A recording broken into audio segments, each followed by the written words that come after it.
ആകാശത്ത് ചിറകടിച്ചുയരുന്ന പക്ഷികളെ കാണുമ്പോൾ നമ്മളിൽ പലരും അത്ഭുതത്തോടെ നോക്കി നിന്നിട്ടുണ്ടാവും അല്ലേ?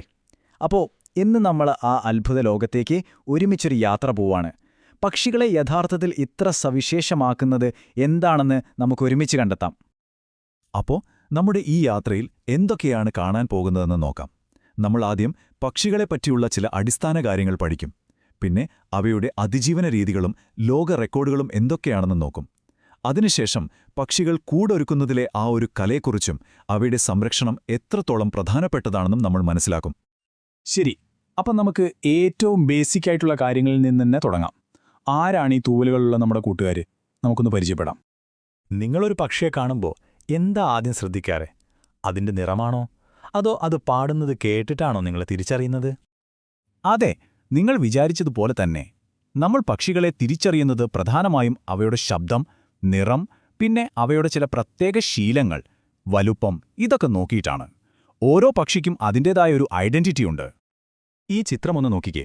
നമ്മുടെയൊക്കെ വീടിന്റെ മുറ്റത്തോ പറമ്പിലോ കാണുന്ന പക്ഷികളാണിതൊക്കെ. കാക്ക, കുയിൽ, അങ്ങാടിക്കുരുവി. ഒരേ സ്ഥലത്ത് തന്നെ എത്ര തരം പക്ഷികളാണ്! എന്തുമാത്രം വൈവിധ്യമാണ്! ശരി, അപ്പം നമ്മൾ പക്ഷികളെ കണ്ടാൽ ഏകദേശം തിരിച്ചറിയാൻ പഠിച്ചു. ഇനി നമുക്ക് കുറച്ചുകൂടി ഉള്ളിലേക്ക് കടന്നാലോ? ഓരോ പക്ഷിയുടെയും ശരീരം അതിജീവനത്തിനായി പ്രകൃതി എത്ര മനോഹരമായാണ് ഡിസൈൻ ചെയ്തിരിക്കുന്നതെന്ന് കണ്ടിട്ടുണ്ടോ?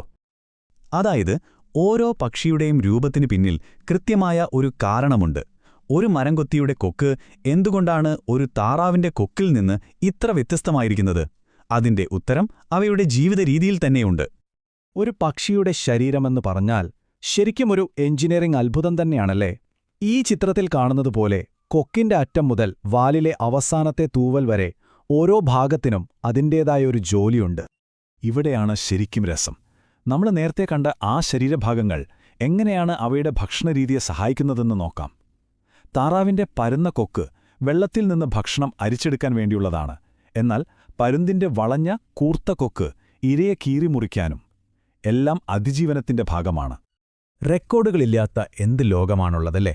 അപ്പോൾ പക്ഷിലോകത്തെ സൂപ്പർ സ്റ്റാർസ് ആരൊക്കെയാണെന്ന് അറിയണ്ടേ? ഏറ്റവും വലുതും ഏറ്റവും ചെറുതും ഏറ്റവും വേഗതയേറിയതുമായ പക്ഷികൾ. ഇതൊന്നു നോക്കിക്കേ. ഏറ്റവും വലിയ പക്ഷി ഒട്ടകപ്പക്ഷിയാണെന്ന് നമുക്കെല്ലാവർക്കും അറിയാം. പക്ഷേ പിന്നോട്ട് പറക്കാൻ കഴിവുള്ളൊരു പക്ഷിയുണ്ടെന്ന് കേട്ടിട്ടുണ്ടോ? Humming bird. ശരിക്കും അത്ഭുതം തന്നെയല്ലേ? അപ്പോൾ ആ റെക്കോർഡ് ബുക്കിലെ ഒരു ഭീമനെ നമുക്ക് കുറച്ചുകൂടി അടുത്തുനിന്ന് കാണാം. അതെ, നമ്മൾ സംസാരിക്കുന്നത് ലോകത്തിലെ ഏറ്റവും വലിയ പക്ഷിയായ ഒട്ടകപ്പക്ഷിയെക്കുറിച്ചാണ്. 1.5 കിലോ. ഒന്ന് ആലോചിച്ച് നോക്കിക്കേ. ഏകദേശം 24 സാധാരണ കോഴിമുട്ടയുടെ ഭാരം വരും ഒരൊറ്റ ഒട്ടകപ്പക്ഷി മുട്ടയ്ക്ക്. ഇനി നമ്മൾ കാണാൻ പോകുന്നത് മൃഗലോകത്തെ ഏറ്റവും മികച്ച ആർക്കിടെക്റ്റുകളെക്കുറിച്ചാണ്. അതെ, പക്ഷികൾ കൂടുവെക്കുന്നതിലെ ആ ഒരു കലയെപ്പറ്റി തന്നെ. അതൊരു വെറും വീടല്ല, അതിലുമപ്പുറം പലതുമാണ്. ഈ പക്ഷിക്കൂടുകൾ വെളുമൊരു ചുള്ളിക്കമ്പുകളുടെ കൂട്ടമല്ല കേട്ടോ. ഇതിനെപ്പറ്റി പഠിക്കാൻ കാലിയോളജി എന്ന പേരുള്ള ഒരു ശാസ്ത്രശാഖ തന്നെയുണ്ട്. അത്രയ്ക്ക് ഡീറ്റെയിൽഡാണ് നിർമ്മിതി. അപ്പോൾ എന്തിനാ പക്ഷികൾ ഇത്രയും കഷ്ടപ്പെട്ട് കൂടുണ്ടാക്കുന്നത്? പ്രധാനമായും 2 കാര്യങ്ങൾക്കാണ്. 1. മുട്ടകൾക്ക് സുരക്ഷിതമായൊരു ഇടം. 2. ആ മുട്ട വിരിഞ്ഞുണ്ടാകുന്ന കുഞ്ഞുങ്ങളെ പറക്കാൻ പഠിക്കുന്നതുവരെ സംരക്ഷിക്കാൻ ഒരു വീട്. ഈ കൂടുകളിലെ ആ ഒരു വെറൈറ്റി ഒന്ന് നോക്കിക്കേ. നാരുകളും ഇലകളും പുല്ലും ചെളിയുമൊക്കെ വെച്ചാണ് ഇവ നിർമ്മിക്കുന്നത്. ചിലത് വെറും 3 സെന്റിമീറ്റർ വലിപ്പമുള്ള കുഞ്ഞൻ കൂടുകൾ, മറ്റു ചിലത് 50 സെന്റിമീറ്റർ വരെ വലിപ്പമുള്ളവ. ചില മിടുക്കന്മാരായ ബുൾബുളും സൺബേർഡുമൊക്കെ പഴയ കൂട് തന്നെ റിപ്പയർ ചെയ്ത് വീണ്ടും ഉപയോഗിക്കും. പക്ഷികളുടെ ലോകം എത്ര വിശാലമാണെന്ന് നമ്മൾ കണ്ടു.